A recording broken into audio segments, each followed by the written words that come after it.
আমরা চলে গেছিলাম বনগাঁর ঐতিহ্যবাহী সাতভাই কালীতলায় মায়ের মন্দিরের পৌষ মেলায়। গোটা পৌষ মাস জুড়ে এখানে বিভিন্ন প্রান্ত থেকে মানুষরা মায়ের পুজো দিতে আর মেলা উপভোগ করতে আসে। তো প্রথমেই আমরা এই মেলায় ঢুকে মিষ্টির ভাণ্ডার ছাড়িয়ে চলে গেলাম ঝাল ঝাল ফুচকা খেতে, কারণ মেলায় গিয়ে ফুচকা না খেলে ঠাকুর কিন্তু পাপ দেয়।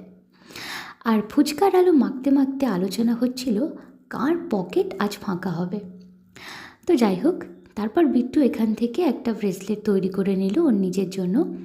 আর তারপরেই আমরা খেলাম গরম গরম গন্ধরাজ মোমো।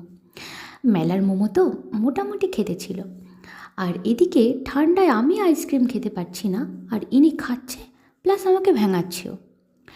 তারপর আমরা একটু মেলাটা ঘুরে দেখছিলাম।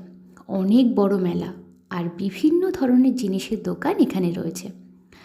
আর এই দোকানগুলো আমাদের মেয়েদের কাছে কিন্তু পুরো স্বর্গ, তাই না? তারপর কিছুক্ষণ ঘুরে দেখার পর শেষে গুড়ের গজা দিয়ে মিষ্টি মুখ করে আমরা কিন্তু বাড়ির দিকে রওনা দিলাম। তো চলো, আজকের মতো টাটা।